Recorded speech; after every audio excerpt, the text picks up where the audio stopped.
Hello, good afternoon, and welcome to today's Civil Dialogue. My name is Renee Littleton, and I'm the Senior Director of Marketing and Communications at Arena Stage, and we are pleased that you can join us today for another wonderful Civil Dialogues. Curated and moderated by Professor Amitai Etzioni, we are pleased to partner on this initiative featuring experts focusing on topics and questions prominently displayed in today's headlines. And we know you're going to have a good time with us today. Of course, after the discussion, we want to hear from you, so there will be a question and answer session, and we welcome you to go ahead and we'll let you know. Of course, we have folks working on the back end who will signal you. You can join us, and so that everyone can see you, and you can ask your questions directly to our dialogue starters, so stay tuned for that. Now, of course, it's time for me to stop talking and introduce our moderator, Professor Amitai Etzioni, and please enjoy today's Civil Dialogue. Thank you so much for being here with us, and enjoy. Have a lovely day. And I thank you so much. This is the fourth year we're working together with you on the Arena Stage, and I can't wait till you go back and do it all live on stage. So thank you for joining us today in this odd new way. I am going to just say a few comments to get us started. Let me say, but there is a considerable difference the way the public discourse goes on this issue and the way many academicians look at it. The public discourse tends to focus on immediate crisis shortages. For instance, such questions became acute in New York City, in Italy, when there's a shortage of ventilators. Who gets the ventilators? That's the way this is usually discussed in the public mind, and most recently, who is going to get the vaccine, because obviously not everybody be able to get it at the same time. In academia, we tend to talk about much more generally about reallocation of resources, and we realize that there is never enough healthcare resources to go around to everybody. So even if we defund the military and defund the police and zero out whatever you want, and add all this to the health budget, we still don't have enough. And so the question of who gets what and who decides who gets what are questions which apply all across our social structure. And basically, the academicians will say there are two ways this is done. One is through administrative means, which is actually what many other countries do, which basically they delay your care. So in Britain or in Israel and such, if you need an elective surgery, the way it's allocated is by you may have to wait 6 months or a year before you get it. So that way, shortages are eliminated, but allocation is simply done by administrators. In other places, especially in the United States, allocation is often done by price. And so when things get expensive, there's no shortage because poor people can't afford it. But obviously, that is an artificial solution. So behind all these systems, whether you use administrative means or price ways, there is always an implicit question, who gets what, and it applies to everything. If it is childcare or vaccination or anything. So I just wanted to be sure that we understand that is in effect a much bigger question than we can handle today in the hour we have. What we're going to focus on today is in effect where the public discourse is. And more specifically, we're going to start the conversation. The panel indulged me by allowing me to ask 3 questions just to get us started.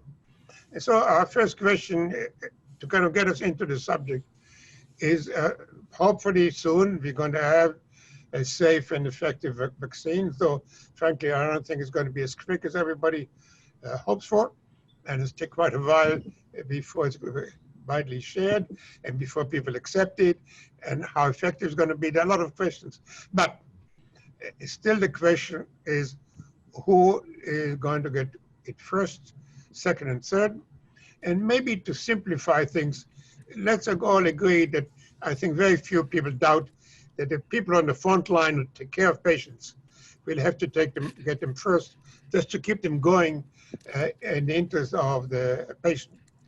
And the CDC has put together a commission of 15 people who begin to talk about it, and they're saying that also people with security should be among the first tier, and the second tier are essential workers. So there becomes the question, who is an essential worker?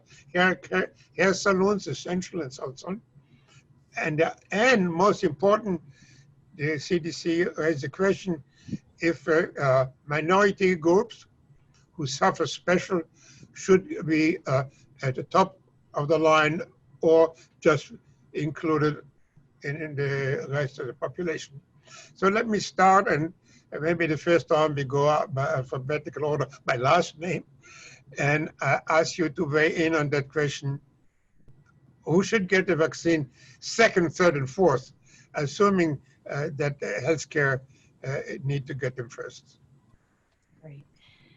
Thanks so much, Amitai. My name is Kim Callinan. I'm the president and CEO of Compassion and Choices, and we are the largest national organization that works to improve care and expand options at the end of life. And I am really delighted to be a part of this discussion today because all too often the consumer's perspective does not get included in these policy discussions. So thank you, Amitai, and for including me in this discussion. The questions related to vaccine and who decides do go somewhat outside of our mission. Our mission really is around end-of-life care. So I'm gonna defer to others on this call for their expertise around that, but just leave a couple of principles that we apply to end-of-life care that I think could likely be applied to something like this.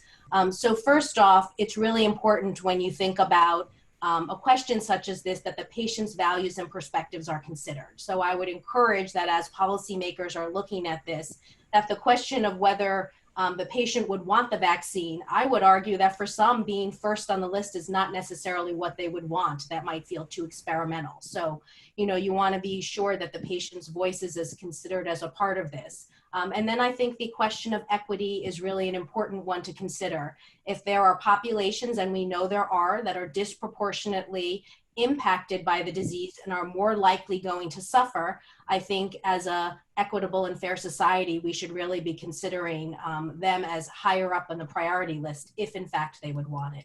But with that, I will turn over to others and save my time for the discussion around end-of-life care and planning. Thank you. I guess if we're going alphabetically, I'm next. I'm Art Kellerman. I'm Dean of America's Medical School at the Uniformed Services University of the Health Sciences, which is essentially the Leadership Academy for Military Health. But I left my Dean hat at work. As you can see, I've come home. And so today I'm speaking to you as a private citizen, not on behalf of the federal government. That is really important for everybody to understand before I get in trouble. I'm speaking instead as an ER doc who for 25 years worked in inner city emergency departments in Seattle, Memphis, and Atlanta, where we routinely had to make life and death decisions and routinely had to decide who would get life-sustaining treatment in conditions of scarcity. Amitai, in this case, you took my answers away from me by starting by saying that two groups that we really have to consider for if and when we get a vaccine. And like you, I think it will be longer than we're being promised, but I do think it will come. Healthcare workers on the front lines need it because if they're incapacitated or dead, they can't take care of everybody else. And we've seen far too many lives lost just from the lack of basic things like personal protective equipment. The second group are other essential workers that keep our economy and keep food on the table and help us keep lights on, et cetera. Beyond that, when we get to patients, I think the two issues are one, we want to maximize the number of lives saved for the available resources. That gets a lot tougher. There we look at the patients who will most benefit from a vaccine, and we consider not only the number of lives, but the years of life that might be gained. And so I think the best decision makers in that case are the community broadly, and they're best made across the country and in a world engagement, not by an individual doc like me at the bedside at 2 o'clock in the morning trying to make a decision, based on the fly. So whatever we do should be thoughtful, it should be shared, and it should respect our collective values. Before we move on, did you deliberately leave out the people which the CDC includes in the first tier, which is everybody concerned with security? No, I consider those essential workers as well. Again, we can debate over what is meant by security, but you obviously have to have a degree of social order in order to be able to manage vaccine, get food on the table, et cetera. We do not want to get anywhere near societal breakdown. And we're seeing enough problems in our society today for reasons that transcend coronavirus. Joanne? So I guess I'll jump in next. There's some context issues that I think you have to have kind of come to confront before you can answer the question about vaccine. One is, do you think that we will have a vaccine before we have essentially herd immunity by widespread infection? We don't have a vaccine yet for AIDS, for HIV. And we've tried for Ebola, and we don't have a vaccine. I think it's actually rather dubious that we will have an effective vaccine like we're used to in childhood illnesses. You may get one that's sort of 50% effective or 40% effective, or effective for 3 months. But the chances that this bug will be responsive like measles, I think, is getting pretty low. And we're also learning a lot about the transmission. There are some people who are very effective transmitters, very effective vectors. And there are other people who have the disease and don't even give it to somebody sharing the same bed. So, we need to learn more about that. And those two things, and immunity and what you believe about immunity, will shape a lot about what you think about the vaccination. In nursing home patients, it turns out that it doesn't matter at all whether you give them influenza immunization. It matters that you get the staff and frequent visitors up to 90% or more. So everybody says, well, we have to go to the vulnerable populations. Well, we better know whether they are good responders, because you may want to vaccinate first the hefty vectors, the vectors that are really good, and the people who have really strong responses. So if some of us have a 30% response and some of us have a 70% response, for heaven's sakes, let's give it to the 70%ers and get us to herd immunity quicker. But if you think that we probably will have only a partially effective vaccine and that it will come very late, then this is, a useful academic question, but it's much more, how can you responsibly manage what will be a widespread outbreak? And my guess is that we will have 250,000 deaths before the election, and that we will have more than 500,000 before we reach some level of herd immunity, and that we better be working on what counts as herd immunity. Look to the prisons and look to the nursing homes and figure out what gets you enough immunity that you can stop the spread without a vaccine. And along that line, I'll pick up one of Kim's crusades. We've got to know what people want. We are treating nursing home residents like cattle, counting kind of their survival as the only thing that matters. Well, that's the way you handle farm animals. For humans, you have to actually talk to them. You have to actually know what it is they want. What is their risk tolerance? Now, you may not be able to comply with everything that they want. You may have to apologize. But at the present time, the CDC and CMS have not issued a single statement that we ought to be talking to the residents or even to their surrogates. We'll get a chance to ask who should make the decision, but you surely gave us a new and different perspective. So, even if we accept that there's going to be no vaccine, we still have to ask the question, we surely don't have enough medical supplies. We don't have enough masks. We don't have ventilators. The question of allocation stands. So I'm going to throw it back into your lap. The question, who gets what if there is a shortage? So is this, should I go then? The and we'll vaccine. Let's use the vaccine as our foil to get to the more general question. I'm Tia Powell. I'm a physician and bioethicist. I am the Shoshana Trachtenberg Frackman Professor of Bioethics at Albert Einstein College of Medicine, and I've had to practice so many times to be able to say that. And I run the Center for Bioethics at Montefiore-Einstein. Oddly enough, over the last 15 years, I've been involved in quite a number of projects for the National Academies of Medicine, CDC, and the Society of Critical Care Medicine, thinking about allocation of scarce resources in public health disasters. And in each of those projects, people would finish the recommendations and say, well, boy, I hope we never have to use these.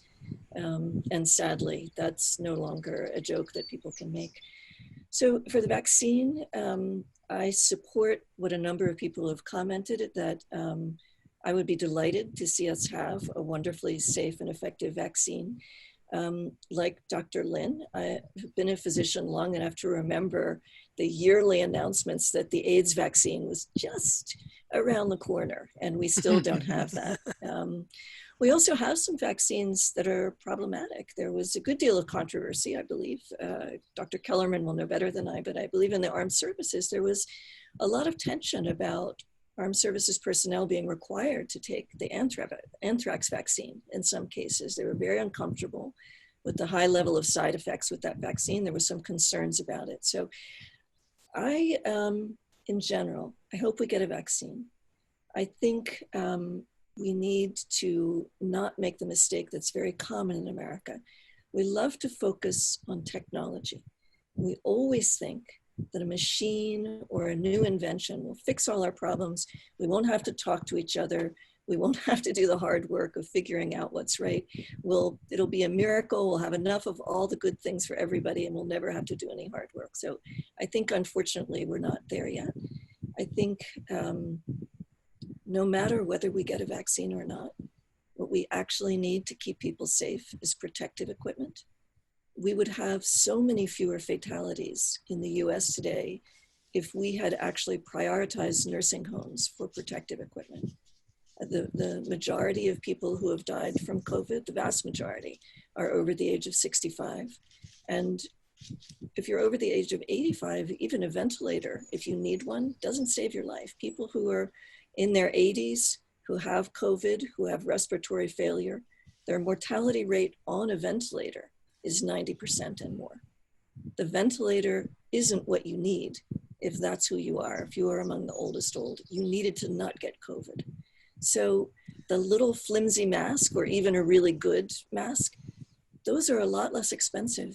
And we can't forget that that's really the most important piece of medical technology, probably, for saving lives, certainly until we have a vaccine and or effective treatments. But I think we make a mistake, and we always want the sort of shiny technological intervention. And actually good public health, it's not that sexy. It's usually about, common sense and discipline and social distancing and masks. Incredibly important. And if we don't understand that, we will have the 500,000 deaths Joanne talked about, but we don't have to. Amitai, we can prevent this disease and control its numbers and get out of a resource constraint situation if we have sound public policies, people act together collectively as Americans once did. We can buy the time we need to have effective countermeasures. So thank you, Tia, because that's incredibly important. Let's give Harald also a chance. Okay, Harald. Sure. Hi, everyone. My name is Harald Schmidt. I'm an assistant professor of medical ethics and health policy at the Perelman School of Medicine at the University of Pennsylvania. And I'm particularly interested in the ethics of resource allocation and rationing that are at stake here. So I just want to take us back to one point that I think connects well actually to the concern that was expressed in our current policy response, which is that we don't currently have an idea of how rationing takes place, right? So we're in July, we're asking this question in a discussion forum: who should get the first vaccine? We started vaccine development in January. 6 months on, we have a vaccine development initiative called Operation Warp Speed and promising vaccine candidates, but we don't have a national plan that sets out who gets a vaccine when not everybody can. And historically, I just don't think there are good examples where science progressed at spacecraft speed and ethics walked, so to speak, to stay in that metaphor, right? But that is in a way what we have here. It is really quite remarkable. So the first thing is we do need a vaccine allocation plan, a national vaccine allocation plan, and urgently. Then secondly, another point I want to flag, I'll second the observations that were made earlier about making sure that we understand the epidemiology and maybe prioritize people who are particularly likely to spread disease, right? So all those things are important. Science has to guide a lot of this.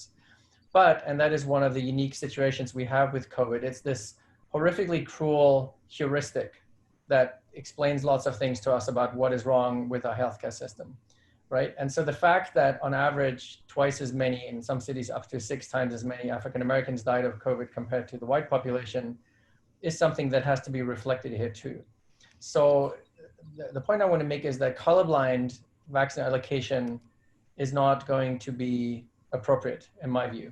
Right? Simply saying, let's just make this science-based and maximize the numbers of life years gained and maximize the numbers of QALYs gained. That flies for health economists, but we are in a different place in our society, for better or worse, I think, where we recognize there are a lot of other values that are at play. So the plug that I want to make is that ethically, epidemiologically, and economically, we should prioritize worse off populations in allocating vaccines. You can't legally, it gets very tricky if you really want to prioritize based on race. So I think that we want to set aside, and lots of entitled white people would not like that idea that Black people jump the queue, right? So that I think we have to set aside. But we can accomplish a lot of the same goals if we prioritize based on economic deprivation. And there are tools like the Error Deprivation Index, for example, that tracks race and social deprivation, as the name suggests, very well. That can be used to basically avoid colorblind rationing, where even if we have those buckets of essential workers first and all the other buckets that we can come up with, within those, we could then still allocate a larger share of available vaccines to worse off populations. And that to me is really the imperative of the time. So vaccines have incredible public health value, but they also have incredible symbolic value. And if for many in the African American community, the experience of being skipped over is unfortunately one of structural racism as it manifests itself in medicine. We have an opportunity here to not repeat that with vaccines. And I think that is critically important and something that is generation defining as COVID has been. Professor Tierney, you mentioned earlier how in-person meetings are so much better in many ways, and I agree with that. But I think there's great things about online meetings too. So I've just posted a link to a paper that unfolds some of those things in a little more detail for those who are interested. Try to do that in an auditorium with, several people. Just say, here's the paper. There you have it at your fingertips. So there's a little more on the rationale. But simply to say that ethically, epidemiologically, and economically, I do think the imperative is to prioritize worse off populations. So I'll just leave it there, and that carries through to other situations of rationing. Likewise for ventilators, but for vaccines, that certainly is something that is going to be incredibly hard to ignore, but not really that difficult to pull off. So I don't want to lose my job as a moderator, and therefore I'm going to just for 1 minute hold your feet to the fire, and I'm going to ask the 4 of you, other than Herald, to respond briefly, please, to the question. He made a very specific suggestion. He suggested that after, I assume, healthcare and essential workers, that the next tier is going to be those who are economically deprived, which he uses as, in effect, an indirect measure to get to minorities without explicitly making it too explicit. I think that's the way I hear him. So, Tia, let's start with you. Is that where should we go? Should we use Harold's criteria? So I have a couple of thoughts about that. I completely agree with Harold that the social determinants of health are an incredibly important set of things to consider here. And as an ethicist, the overarching ethical failure of our health system is reflected in the health inequities in America. which are really inexcusable. Fixing those is not so easy. Should we start with the vaccine? I think, I agree with Harold. I think not just legally, but for a number of reasons, I'm not sure I would try and break us apart by race. It's not a biological entity. I'm not sure how you would say who's Latino and who's not. I mean, it's a socially constructed factor, so it's very difficult to do that. I do think I would prioritize vulnerable populations, but with this caveat, we are already in a very delicate issue in our country about vaccines. There's an enormous amount of mistrust, an enormous amount of misinformation. If we rush through a vaccine and it is a bad vaccine with either lots of side effects or low efficacy, and we've rushed to give it first to minorities, we will have erased forever the possibility of rational discussion around vaccines in the US. So if we're going to rush to give it to minorities, it better be actually a good thing. It better be something that's really worth having, because you can see the disaster that this will be in terms of public health if you rush something through and you give it to minorities and it's bad for people. So very important point, very important point. Joanna, Harold didn't say we should use race. He wants to use an indirect indicator. What do you think? I'm hoping that by the time we have this question, we will understand much better why, especially African Americans, are having so much worse an experience. Is it from social deprivation? Is it from something biological that has been changed by the fact of social deprivation? Is it something having to do with genetics and enzymes? And then what is the effect of that on the effectiveness of the vaccine? So I hope we have a lot more science behind our decisions by that point. If it were clear that this vaccine was a good thing, as Tia says, and has good efficacy and very few, if any, side effects, then yes, and that it has a good result in the target population, then yes, let's give it to the people who are taking the brunt of this pandemic first. And there's a piece of me that would love to say that all the governors and presidents and others who have been deniers of the severity of this issue should be in the back of the line. I know, of course, at the back of that line, but let's stop you there. Okay. I just want to say, though, that goes contrary to medical dedication to serving even the combatants in war. So, I guess we can't do that, but it would be appealing.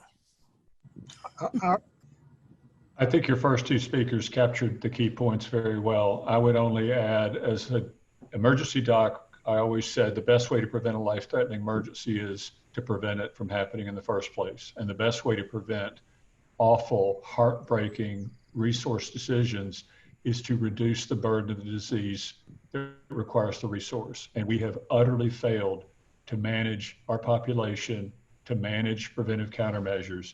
We have an effective vaccine right now for this disease.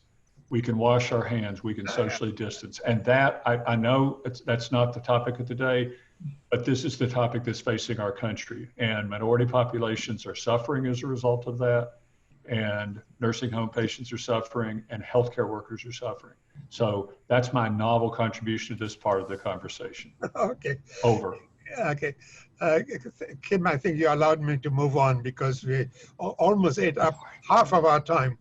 So I'm to save time, I'm going to collapse the remaining two questions and ask you two questions together. So one question, which is we of course have touched upon, but I think it deserves revisiting. And if you indulge me, let's stick to that for a moment. If we are going to consider ourselves now, the six of us, as a committee on the President's Council on Bioethics, and the question is two parts. What criteria should we use in making decisions? So for instance, quite a few people suggested age, which is somebody is 91, I'm not completely crazy about, frankly. And the argument has been in Italy quite explicit, but otherwise too, that after a certain age, people should get palliative care, comfort, but not therapeutic care. And therefore, one way to deal with the problem is use age as a criteria. Other people suggested other criteria. For instance, I'm particularly interested in the notion which hospices uses. People who no longer have the physician declared that they at most have 6 months to live, disregarding the age. But the way other people said the capacity to earn, which makes homemakers useless. And so the question, one question is, which criteria should we use if we have short allocations? And we are not going to reallocate all our medical system in the next 6 months, but we have to make decisions tomorrow, next week, next month, which criteria should guide us in allocating short resources. And the second question is, who should make this decision? Should there be this CDC committee of 15 people, and then the federal government going to decide, or as the Minister of Tunisia and South Africa called for, is the United Nations should make that decision, or should it be left to each citizen? But what does it mean in a system where resources are allocated? So, Kim, why don't we start this time with you? We deprived you earlier, and tell us which criteria and who should decide. Sure. So thank you so much. And I think this really gets to the crux of the issue of what patients want and how we help to ensure that they're in the driver's seat of their end-of-life care. But patients hate the idea of rationing care, of a third party, a doctor, a bioethicist, of anybody else making a decision on their behalf. And the reality is, with preparedness, we could significantly limit the amount of third-party rationing of care that needs to take place with many of these end-of-life decisions. So if you look at currently what happens and what is happening is that we as a country and as a society are failing to prioritize advanced care planning before somebody arrives at the hospital. So by doing that, we put the healthcare system in the unconscionable decision of having to make decisions on behalf of people and to have this conversation at all. But we know from all of the studies that are out there, and there was just another one that came out in the New England Journal of Medicine very recently, that when you give patients full information and they understand the benefits and the burdens of their treatment options, the vast majority of them will not choose the aggressive treatment. They do not want to be hooked up to a ventilator. They want to be empowered to make decisions, and they want to die at home surrounded by their loved ones. So what we should be doing is prioritizing advanced care planning. Why not remove the copays that are in place right now that people have in order to advance care plan? Or allow social workers and clergy to participate and get reimbursed if they do advanced care planning.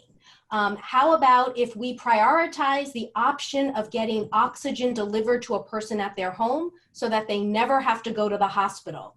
If we were to have policies that looked at advanced care planning and prioritizing giving people quality care at home, we wouldn't have to be making decisions. Third parties would not have to ration care, or in very few cases would that happen. So I would encourage us to step back as a society and think about what does the patient really want, and then allow us to prioritize how we have a healthcare system that meets their values and priorities. And then we won't be in this situation.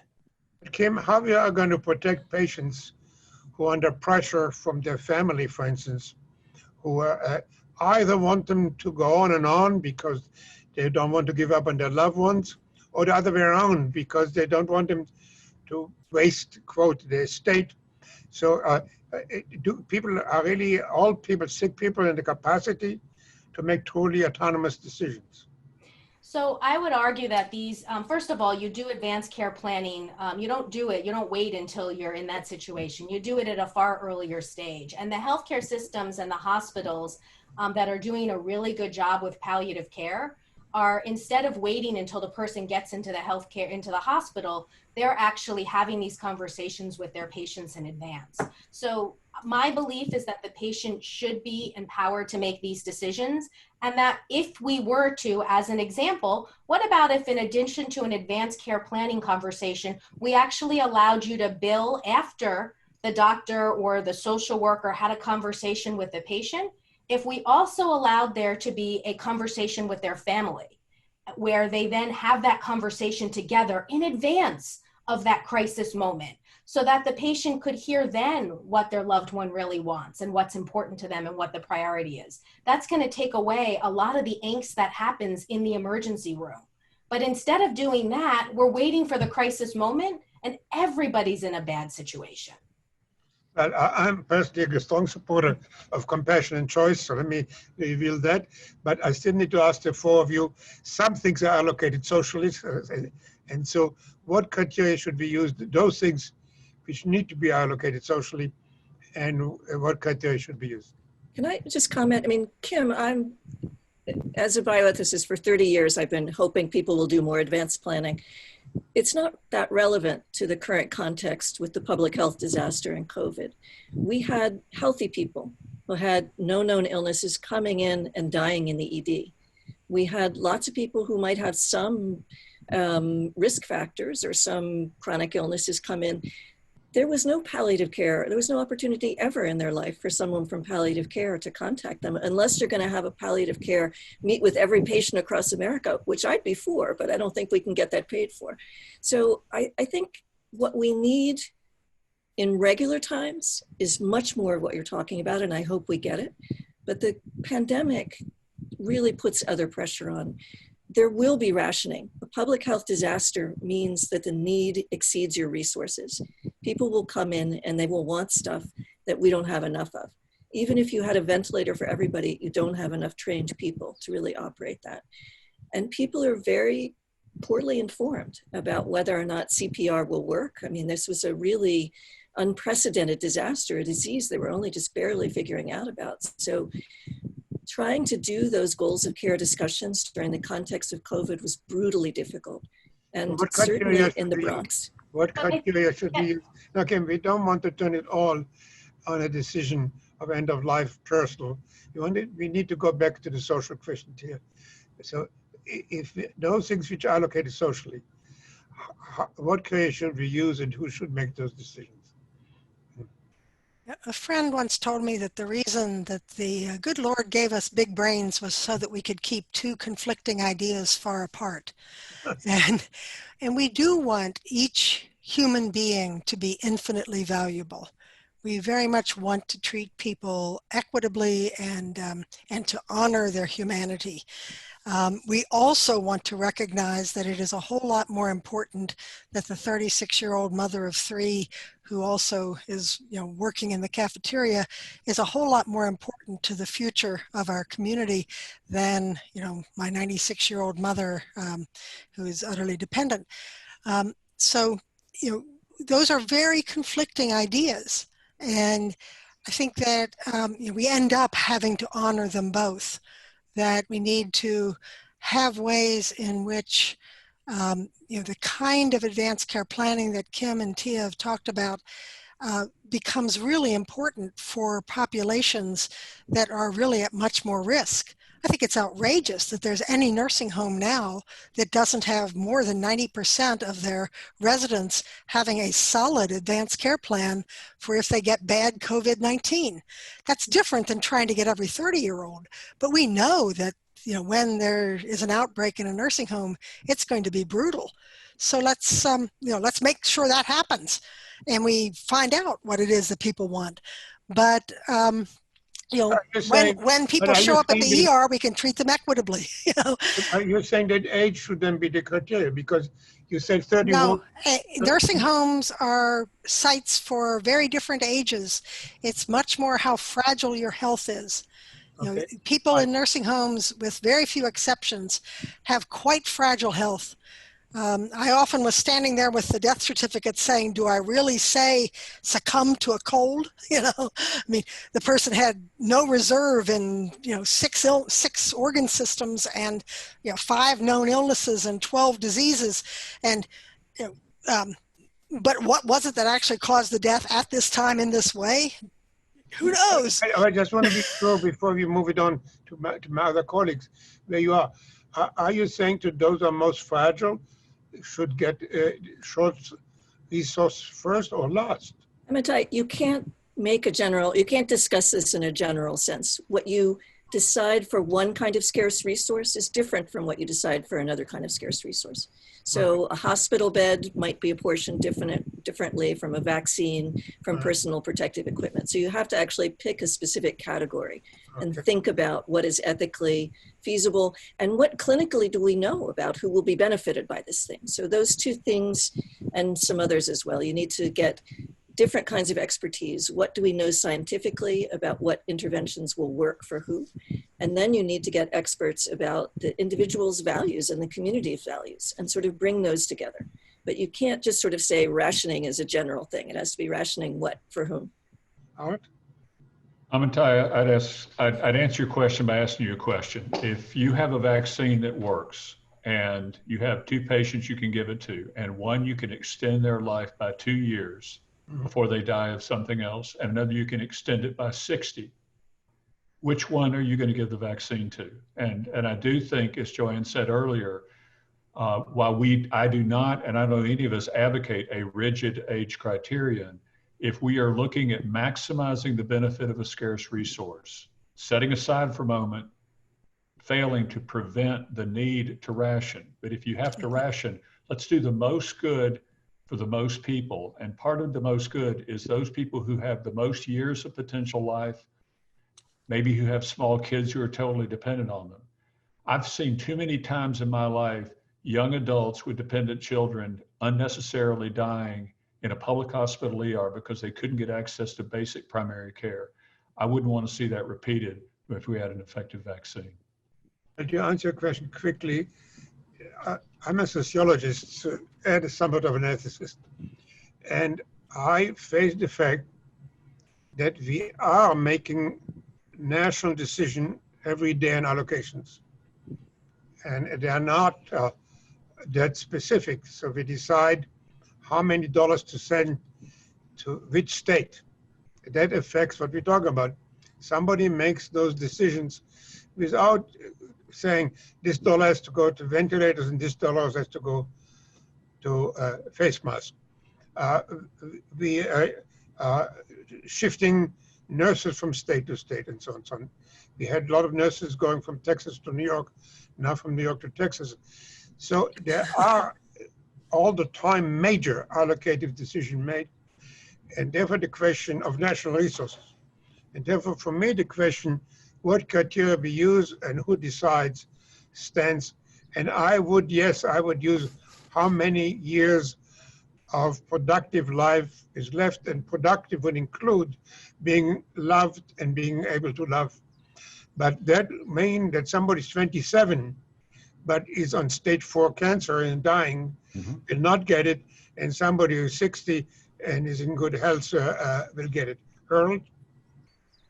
Amitai, I have to express some reservations about the Can you give life years problem? Then turn it to you. Go ahead.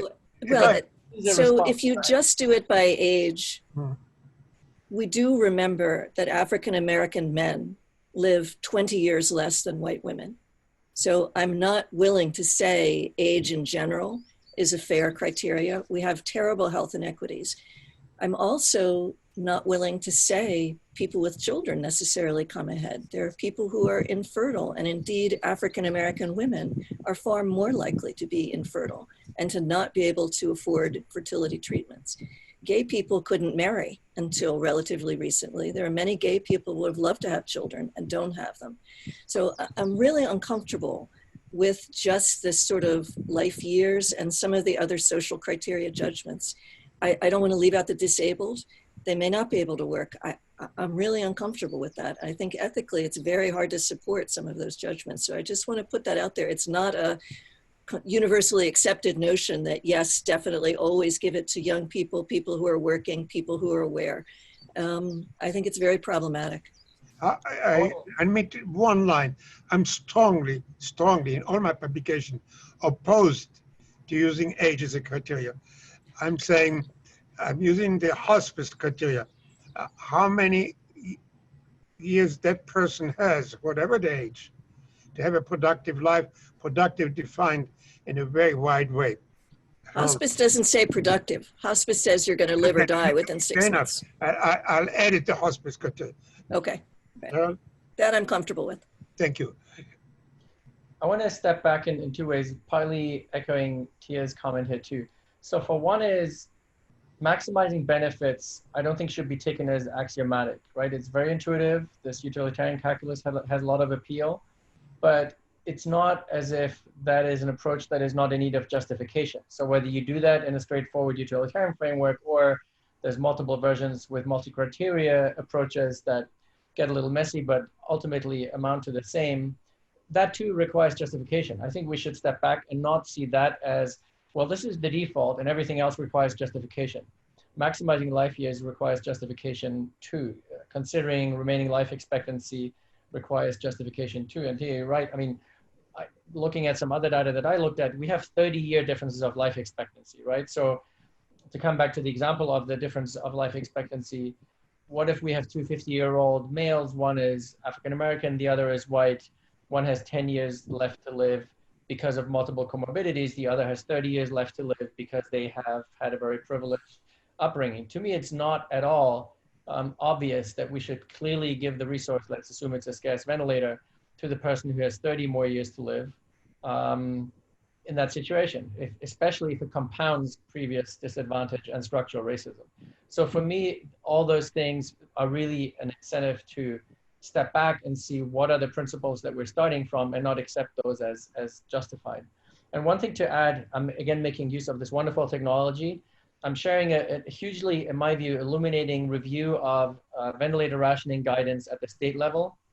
And similar to what I was trying to say earlier, right? So here we are in July, and this summarizes state level guidance on ventilator rationing for 25 states, meaning 25 states don't have any guidance, okay? So we are understanding these as literally life and death questions. There's 25 states where people have not published any guidance on it, which likely means it's just ruled by first come, first serve. Back to the question about which principle should guide it. Some have actually, as you see on a table that's very helpful, a map illustration, have embraced this as the official state model. That's good because at least there's transparency. But by itself, transparency doesn't do any normative work. That simply is a background that then enables you to criticize it and say, well, how do you justify the trade-offs that this value system here has? Age, as you will see, is considered by few. Remaining life expectancy is considered by some, not all. Whether you're an essential worker, whether you're a healthcare worker is not universal, right? So the fact that we have this variation is a little mind-boggling to me. It's a country, there should be national guidelines on such essential questions as who gets life-saving treatment. And again, I'll make the plug, of course, that social justice has to feature very strongly in here, especially since tools like SOFA and this, a tool that's used clinically to assess your likelihood of surviving the treatment in the ICU is already integrating a measure of kidney function, creatinine, that typically disadvantages African Americans who have, because of structural injustices, higher levels of kidney disease. So that's, again, another double whammy that we have to do something about. I made another proposal how you can also adjust those scores that are generated and often portrayed as objective scores, but they're objective in more than one way of the word, namely also as capturing structural disadvantage, how we can correct for those through a similar measure. So my vote would be, firstly, that there needs to be national standards on those things that we learn from, just as Aristotle did, collecting all those constitutions, right? That we learn from how different states are approaching this at the moment, but that we don't have this zoo and puzzle of different types of approaches that mix up different sets of criteria. Well, since you've all been so wonderfully succinct, we have a few minutes left before we invite people to ask questions. So I'll give you the floor in a moment to talk anything you want to talk about on the subject. But let me say, we haven't discussed the question, what about international? So far we talked about as if the United States was an island. And we heard from the Prime Minister of South Africa, the Minister from Tunisia, that the reallocation should be not on a national basis, but done by WHO. Does ethics stop at the water edge? It does not, but you can't really, medicine is a hands-on profession, and a lot of decisions, no matter what the policies, will be made by locality. So I do think that we should commit to share resources and to send them to areas of less need. But I think you can't ignore that there will be local variations. And Harold, I would say health law in the US is state by state. Anything not defined in the Constitution was left to the states to decide. That's why they have different standards for brain death, for whether or not you have to get vaccinated, for all sorts of things. So that is a larger mess even than the pandemic, figuring out why we don't have national health standards in a lot of different ways. So I don't know what we can do about that one, but it's very problematic. I think we would be very well advised to, right now, before anybody has the vaccine, to offer to cooperate with any country and every country that agrees to a fair allocation among that group of countries.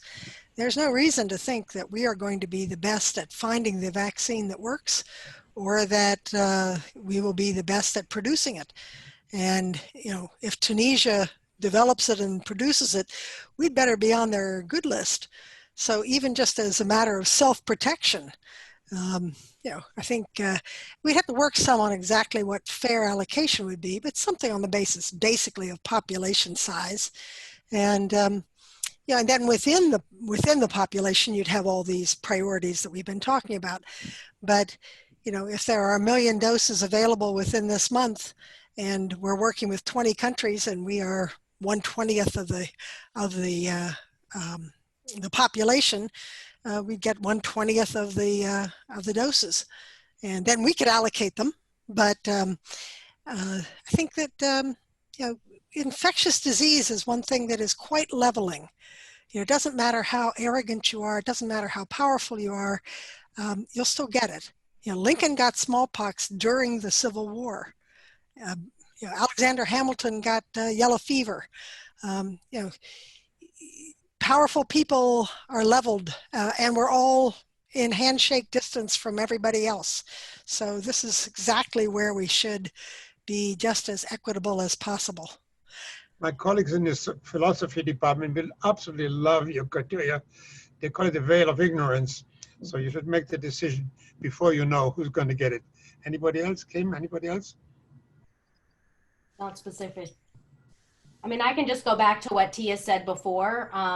While I do agree that there will be a need in a pandemic for there to figure out a way to ration resources, because we are not prioritizing advanced care planning. It's happening far more than it needs to be. And we know that the outbreaks have been at nursing homes. So if you're, and we know that many of those people would have chosen not to get the aggressive treatments if they were given the option. So if we were to prioritize it, and it wouldn't be very hard, the systems are all in place. There's a CMS billing code. It's simply a matter of allowing social workers and clergy and reducing the copay, and it will actually result in less expensive care. Then you have those people that would choose not to have the aggressive treatments are going to leave more care available to other people. But by not asking the patient what they want and not prioritizing advanced care planning, we're exacerbating the problem. I agree. I'm not sure your evidence is good. I think that we would have a lot of people who demand every damn thing. and you know, in the context of treating cancer in 1990, it was an easy case. Now, I think, you know, trying to adhere to people's preferences might well not be a cost saver, especially as we get more and more people who need long-term care. But, you know, as the doc who's been at the bedside at 2 in the morning and 2 in the afternoon and dealt with a lot of these issues, I'd have a lot to say now, but I think we should listen from the folks online and answer their questions. So, Kim, do we have data what most people would do if they gave you a choice? We do. So there was just a study that came out from the New England Journal of Medicine that found that 80% of seriously ill patients would choose to die 1 year sooner if that meant avoiding invasive treatments or in intensive care units like ventilators or resuscitation in the final weeks of their life. I've made this decision with families hundreds of times. I made this decision with my older brother 3 months ago. Well, on that note of clarity, I think we're going to invite the many people are lining up who want to ask questions, and there I'm depending. Can I add one more? Sorry, just Yes, please go ahead. In terms of clarification, which applies both to the global and the national level. So when we talked earlier about prioritizing worse off populations, there are two ways in which you can do this, right? So we could say, let's first give all the vaccines to the healthcare workers, just for the sake of argument, and then we give it all and only and exclusively to the worst off populations. That's one way. That's not the way I'm recommending. The other is that within the different buckets that we build, we give a higher share to worse off populations, right? And so that you could also apply at the global level. So it's not about saying, let's give all the globally available vaccines to countries that have less of a capacity to economically withstand this onslaught, but we could say we should still take that into consideration in deciding the relative distribution of vaccines that are then distributed within those countries, right? So it's a big difference, and it gives you a lot more nuance in terms of making this distribution sensitive to social justice. It's not just about giving all the available vaccines only to the most disadvantaged, which creates all sorts of other problems. So simply to clarify that was the actual nature of the proposal. But I think this dialogue will be known forever as Tia's point, that if vaccines are lousy, let's give it to white people. And if it's very good, let's give it to minorities. That's my simple summary of all the main lessons I'm taking away from this dialogue. In all seriousness, I think it is a major question. What would happen if we focus the CDC guidelines and it would backfire? We all know, we don't have to go to all the history of why this is such an important consideration. So now I'm going to ask on my silent technical co-hosts to start bringing in the people who want to ask questions, please. Hi, our first question is going to come from Henry Aaron, who will be joining us shortly.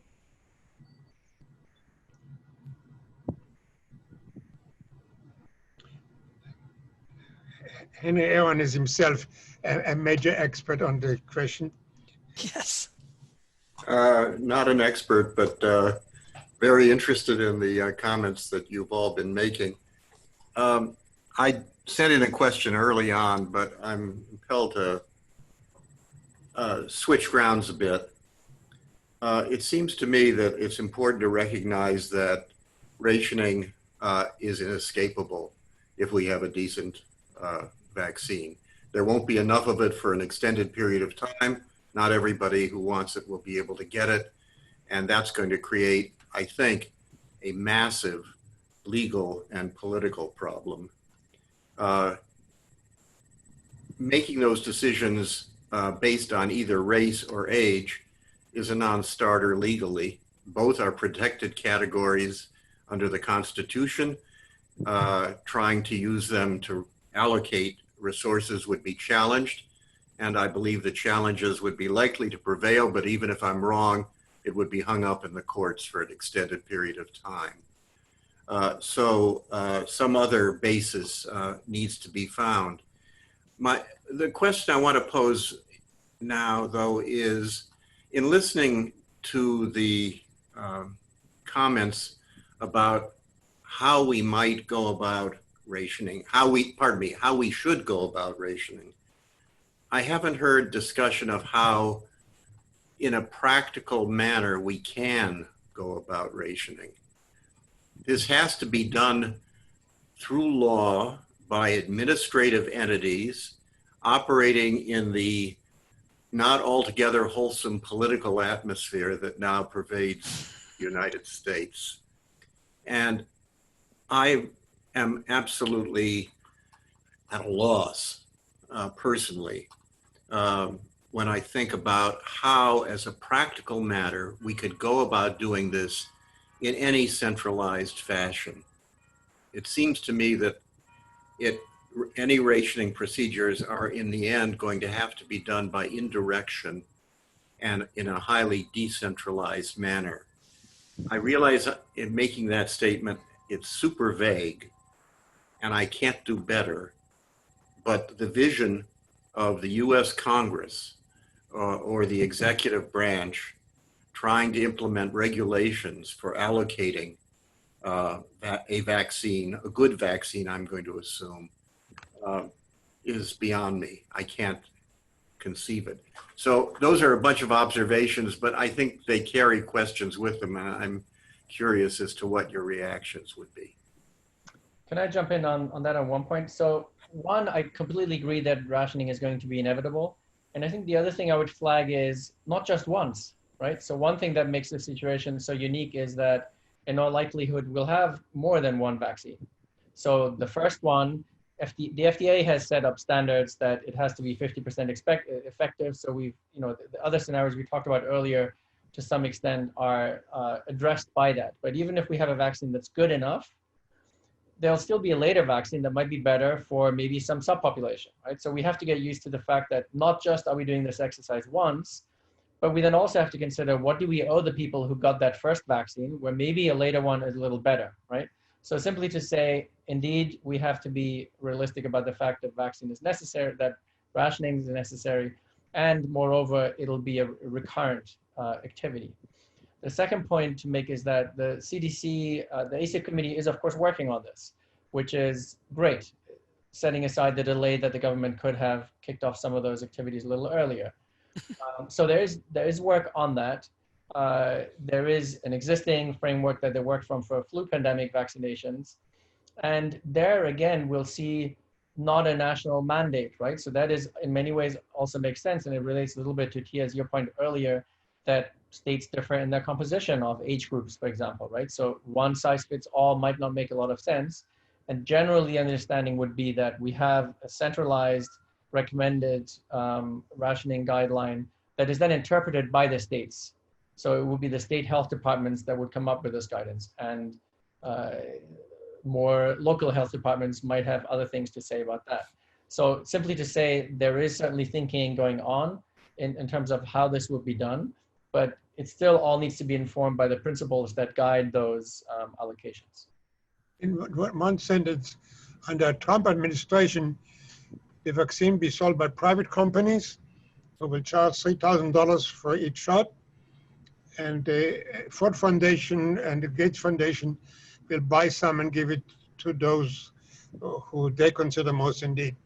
Under the Biden administration, I have no idea what's going to happen. Next question, please. Hi, our next question is going to be coming from Ms. Olga Svetskaya, and we'll have you come on in just one moment.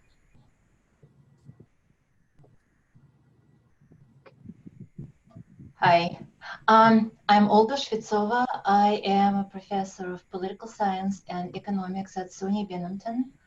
And I'm going to bring something sadder to the conversation than death and global pandemic, namely politics. We mandate public health measures, and it has been, so this is just to expand the scope. We mandate public health measures, but public health policies are more costly to some than they are to others. So for instance, businesses, schools, they get hit.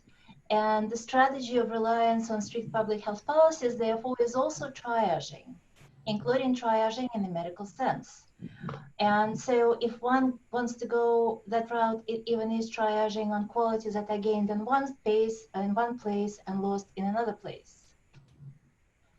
So I want to generalize the scarce resource allocation question from individual treatment choices and individuals and groups to societal level choices and political coalitions. And this is kind of unique for the United States. It is not true for other developed democracies because of their different institutions of healthcare. They make these decisions professionally and medically.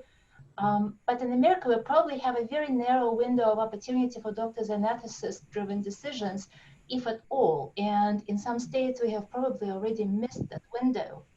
So we know how these decisions are going to be made in America politically, and politically they are going to want to devolve it down. So doses are going to be shipped to locales, and in locales there will be local political chaos. Some guidelines, this is kind of, responding to what was discussed. Some guidelines are politically not feasible to give in this country at all. I mean, masks are a political problem. What about the question? Can you get to the question? Yes. So what is the strategy of the medical and ethics community in pushing through the adjustment to the expected and predictable political trajectory on scarce resource allocation of vaccines? Okay, let's see. Who wants to take that on? I'll take a try. So New York State, as an example, had crisis standards of care that were developed over many, many years.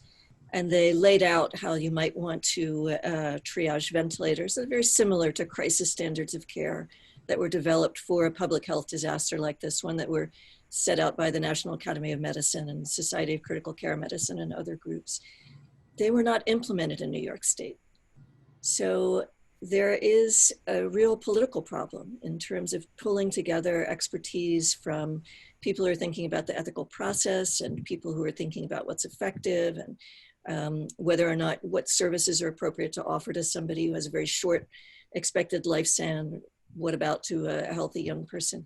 But unless you actually have political will and you know that the local government will enact these plans that are put in place, you're really in trouble.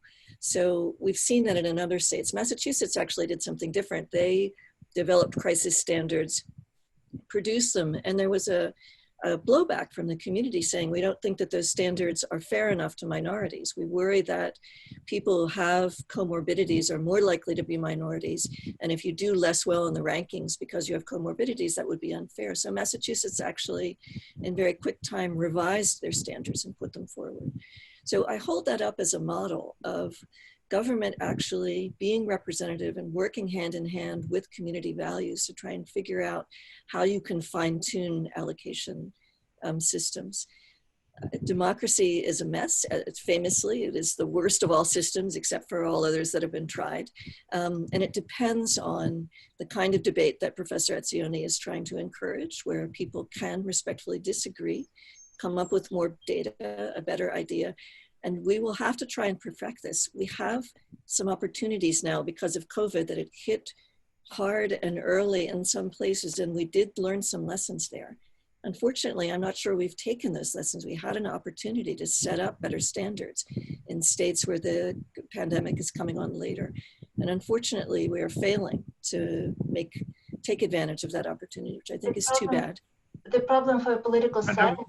I'm sorry to interrupt you, but we have a lot of other people who want to ask questions. So I please accept my apology, and we'll get the next question, please. Okay, the next person we have is James Cordero. He will be joining us shortly.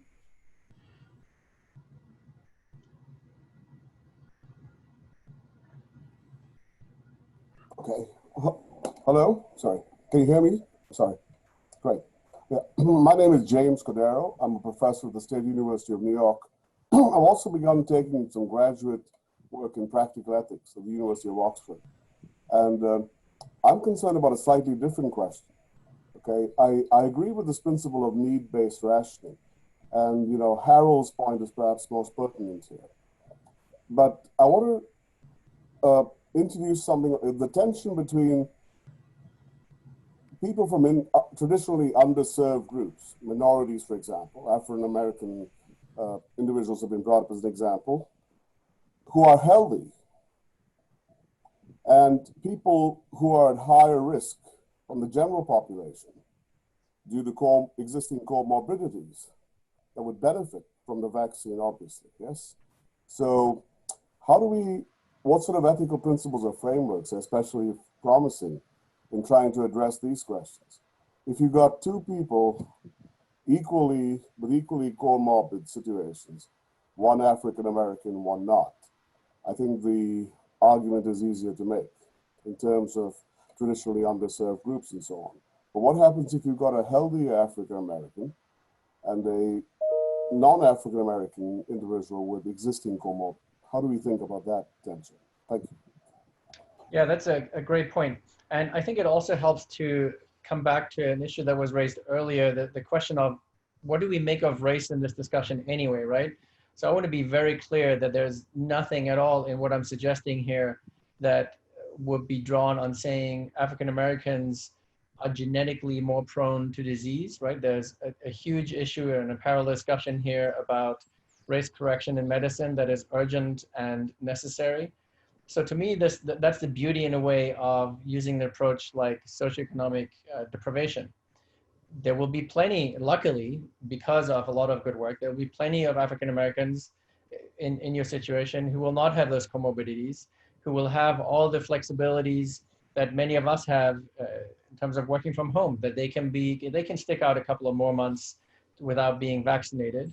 Whereas the hourly paid supermarket workers who have to commute to work using public transport, who will come in contact with lots of people through their work, those are the people who we could prioritize purely based on their epidemiological characteristics.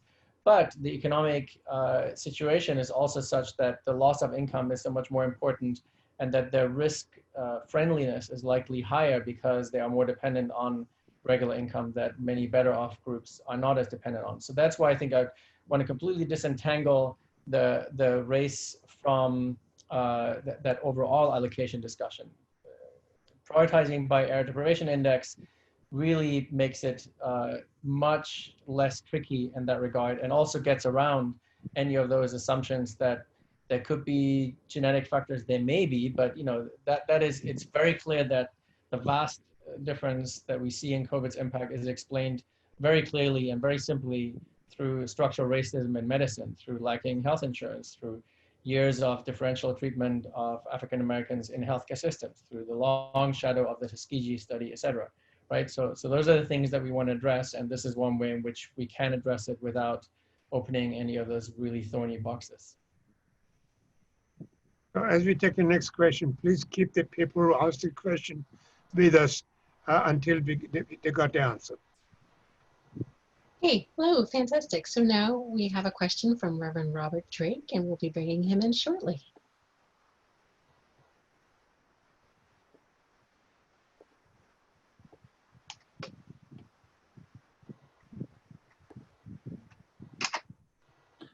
Hello, thank you for this important conversation.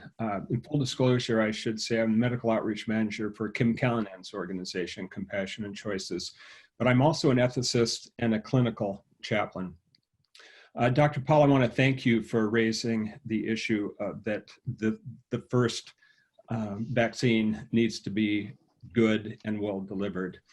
My question to you all is, how do we include in the calculus of distribution of vaccine the prison population, which is overrepresented by African American and Hispanic, is intentionally and purposefully opaque, and the population is chronically underserved anyway with respect to health care. Thank you. It's a great question. For my own part, I would prioritize that group and others who live in very close proximity. No, go ahead, please. I would make one modification. So many people in the prison population, or at least the longer term prison population, will have had the disease. So we do need to know who has already been through the disease, and only give immunization to those who have not. But with that modification, I'd agree with Tia that both for public health reasons and for equity reasons, go after that population early. Okay, well, we have a consensus here. Let's get the next question. Let's keep the people ask the question with us until they got the answer, please. All right, our next question will come from Devani. She will be joining us shortly.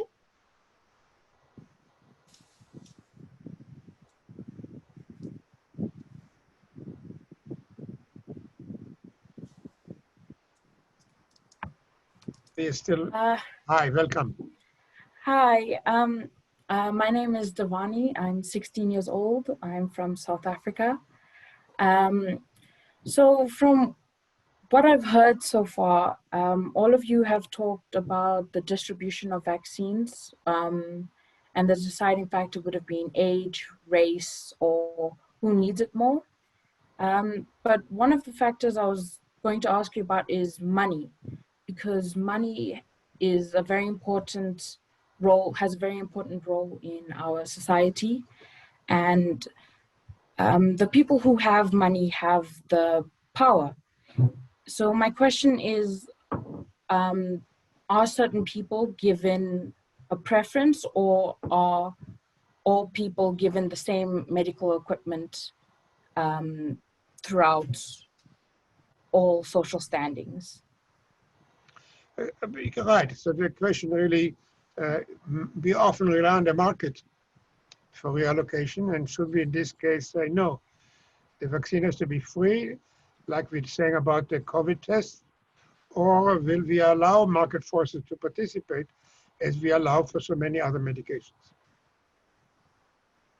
Devani, I'm really glad that you're on, and I think it's great that at 16 you waded in with such an important question. And sadly, in the United States and historically in South Africa, money has made too much of an impact on who gets health care and who doesn't. But that's particularly problematic in the United States. And those of us who spend our lives working in public hospitals have tried very hard to work for a different kind of outcome. We talked about rationing a lot on this program. One of the ways we ration care in the United States is who has access to health insurance and who doesn't. And that continues to be a challenge for us. And because of that, we pay a price of preventable diseases and preventable health problems. So I don't think anybody in this group would argue that money should carry the day, but there are certainly people who will try to use their money to get to the head of the line. Thank you so much for joining us. Okay, now we'll hear from Richard, who will be joining us shortly.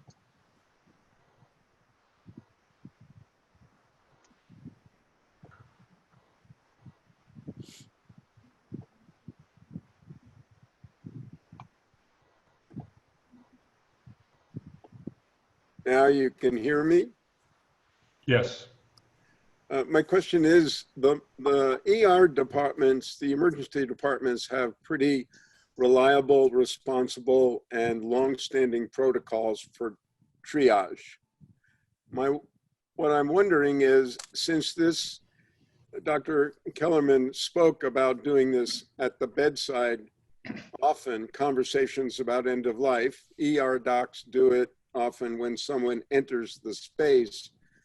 Aren't there models for triage in an ED that would inform how we think about rationing when there's more time?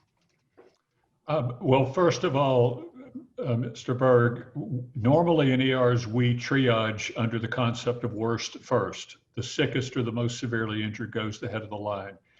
In a major disaster, in a major pandemic, on the battlefield, triage takes its more historic approach, which is a fourth category rather than just minor, urgent, and emergent of expectant. And expectant means this individual is probably almost certainly not going to survive, and I'm not even going to try to save them. And it is a gut-wrenching, incredibly difficult decision to make, and one that we try to avoid at all costs by preventing where we can, managing our resources as wisely as possible when we can't, and then only making the decision in the most extreme circumstances.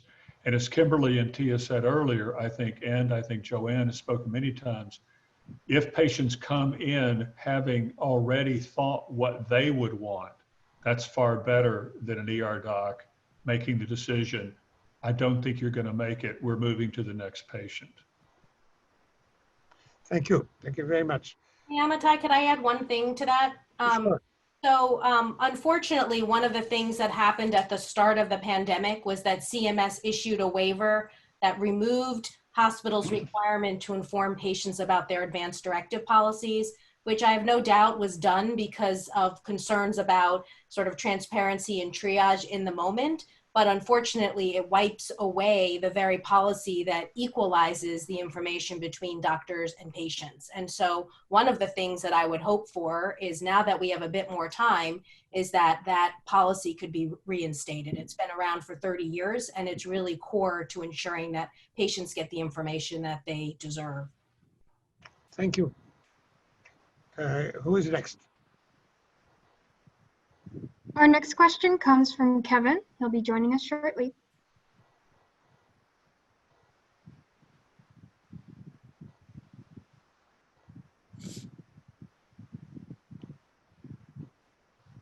We're still learning how to Zoom, so. You guys are doing great.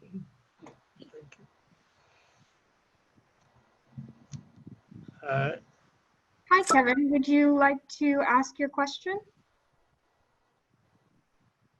He's still muted. Yeah, he's muted. There we go. There I am. I'm okay now. Okay. My question is really about, and I'm a professor of history in England, so I'm a bit of an interloper here, but I find it very interesting, the distinction between making an individual decision and making a sort of setting up generalized criteria. And it's the generalized criteria that I think can be problematic. There's a tension there, because if doctors must make decisions on an individualized basis, I suspect, not very often, but sometimes they must prioritize resources. Whereas if you set up generalized criteria, you set up a segment of the population that you say is not worth the same amount as somebody else.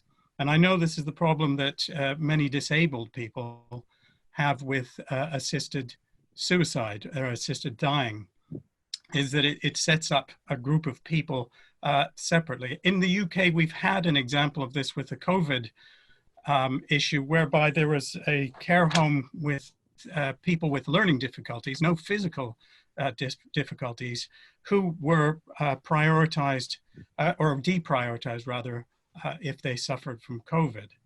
Is that an issue here, or for you? And I'd just like to get your thoughts on that. Thank you. So I can address it from the, we call it medical aid in dying here in the United States, but really medical aid in dying is the patient here is the decider in their end of life care. So it is not a third party, can't make the decision on behalf of the patient, and the person has to be mentally competent. It also would not come into play with COVID-19 because people are declining too fast, and there is a very extensive process that's in place around medical aid in dying. So someone would be very unlikely to be able to get through the many criteria that they have to get through if they had COVID-19. Can I add one thing on the scope of individual action and the legal context here, which is that indeed, in many ways, it's individual physicians who make those decisions, right? But that's precisely why hospital guidelines are important, to address implicit bias that can come in and treat to unfair treatment. That is also why state level guidance is important, to provide orientation to hospitals so that there's some consistency. And the crisis standard of care documents that Tia mentioned earlier have precisely that function, that typically they will mean that nobody can bring a criminal case against a hospital if they act in line with the triage criteria as set out by the state, right? So that there's a very clear line in which we try to both provide active guidance for how to do things, but also address questions of how the criminal or the legal system interacts with ethics in those cases.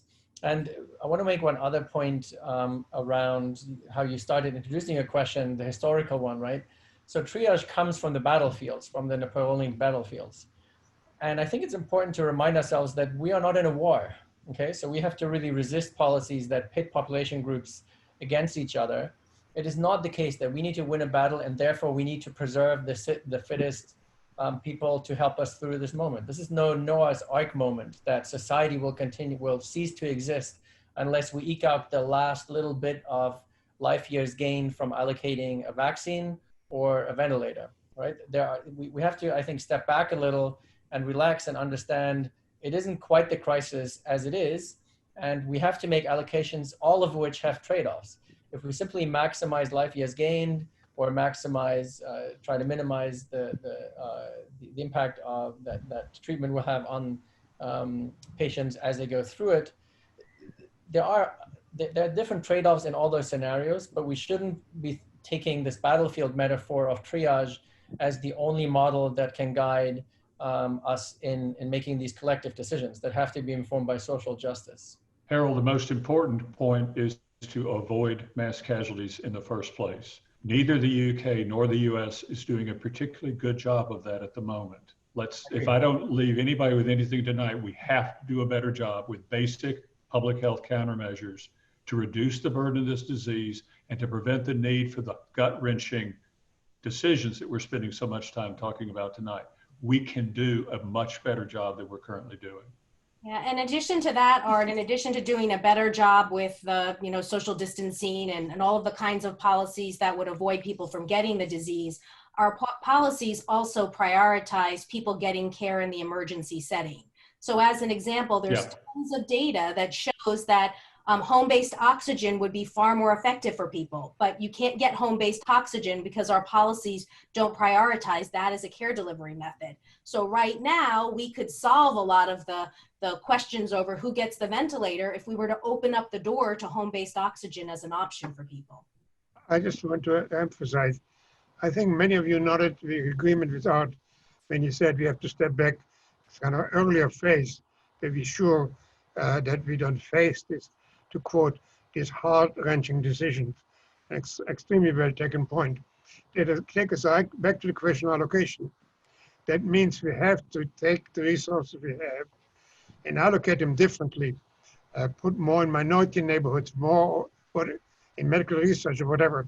But it goes back to the question of allocation on a macro level. Not all this decision can be made on a patient-on-patient basis. Let's have the next question, please. Sure thing. We've got Richard coming on in just a couple of seconds.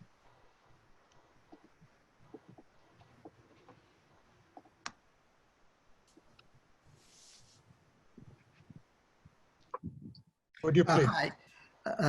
Yeah, thank you all very much for a really fascinating panel. I particularly like the diversity of informed views. And if I could just comment really quickly on Harold's last comment, which I found so interesting, saying it's not a wartime scenario. Because initially you all said, oh, the security personnel should be first, which I assume is police. Why are police more important to our society than teachers, for example? So I would take issue with that opening statement. But the question I had has to do with rationing and age, particularly of interest to, I think, most of the panelists, as well as myself. There seem to be at least two contradictory criteria there. One is older people with this particular disease are at higher risk. Therefore, I would think for various treatments would be first in the queue. On the other hand, if we're invoking the idea of longevity and remaining years, then older folks would tend to go to the bottom of the queue. So I'm wondering how, in weighing these various trade-offs, how you would square the circle in this particular disease and the issue of age. We have 1 minute for the answer. We're running out of time. But let me just say, when we talk about security, the reference was to the military. But somebody give a 1 minute answer, please, about age. Given a choice of giving me the vaccine or a bright medical student, give it to the medical student. Even without a named illness, people in their 80s and 90s tend to have dramatically reduced resilience. So, and have had their chance at life. So I would tend to be with Art and allow some consideration of age, not just a threshold, but consideration of age. For the last 10 seconds, I'll just say not everybody has had the same shot at old age. So I'll just flag another piece here for further reading, just because we can, that simply makes the fact that we have differences of 30 years of life expectancy. So being differently old can play out very differently depending on what opportunities you've had. And the best way to increase life expectancy is public health. Sorry. I would love to go out for several more hours, but at this point, I'd like to take a minute before I thank you to show you our next dialogue is going to discuss how to reach others. Those of us who want to reach people who support Trump, or those of us who want to reach people on the far left. And next we tell you who signed up so far. And these are the people who are going to join us on August 17. And finally, before we leave you, we'd like to show you, here we are, there's a book we like you to know that you can download it without charge. At this point, I like to, we never found out how to mute everybody, so I'll have to clap with all the other people out there to thank you, the panel, for taking the time for very vigorous and helpful discussion. Yes, I learned that way of thank you very much. Let's continue the conversation in the future.